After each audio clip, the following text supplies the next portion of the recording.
Every time I see that, I feel like starting, like, why I oughta. All right, it's time for Neil's Spiel. And tonight, bankruptcy fears that are becoming way too real. An emergency hearing today questioning how to fix Social Security's disability program, which, by the way, goes bankrupt in late 2016. That's like next year.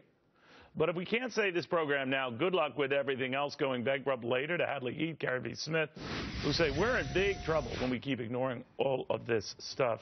It is scary, Hadley. I mean, when we talk about breathing a sigh of relief, oh, that's not till 2030, or that's not till 2033. And I'm thinking, all right, well, this one disability thing is next year. So is that scary? No, nothing.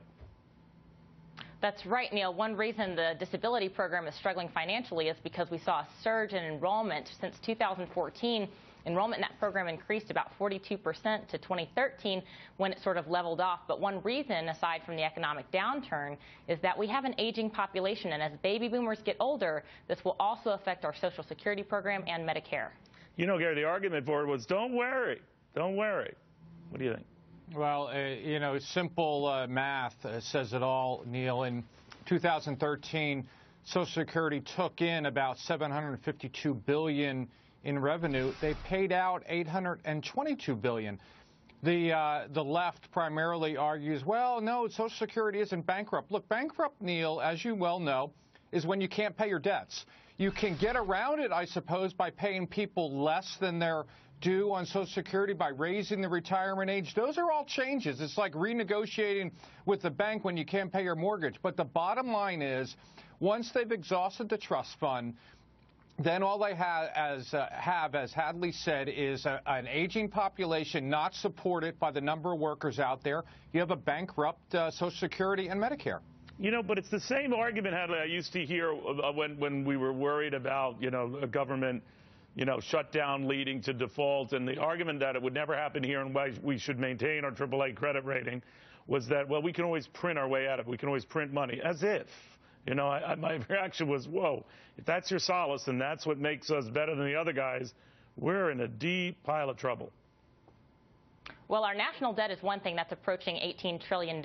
But beyond that, in the Social Security programs and in Medicare, we're facing a $49 trillion unfunded liability. Ironically, those programs celebrated 49 years of anniversaries in 2014. During that same year, they're looking at unfunded obligations in the trillions of dollars. All right. So, Gary, what happens? Well, I think two things are going to happen. It's going to be inevitable. You are going to start hearing a drumbeat to raise taxes on everyone to maintain well, that's level what we did with Medicare. Medicare. Remember, that's what we did. We made the salary cap limitless. Exactly. So we'll do the same for all this other stuff. And then for people like you and I, you're going to see the government's going to come back and they're going to say, listen, you know, we said you'd get about 100% of the Social Security benefits. Now you're going to get about 85%. For our children, they're going to get about 70%. So you're going to see the same old thing. You're going to see benefits go down. You can see taxes go up. And as I think you even said, we might even start printing more money, which, as you know, is going to be inflationary. Guys, thank you, I think. In the meantime, there is a solution of it. It's just win the Powerball. Just win the Powerball. What if I told you, even if you do, rip up the ticket. It's no good. You're not even going to keep what? You can keep half the money if you're lucky. I don't even think it'll be half. Really? What are you going to do with $500 gazillion? You don't need it.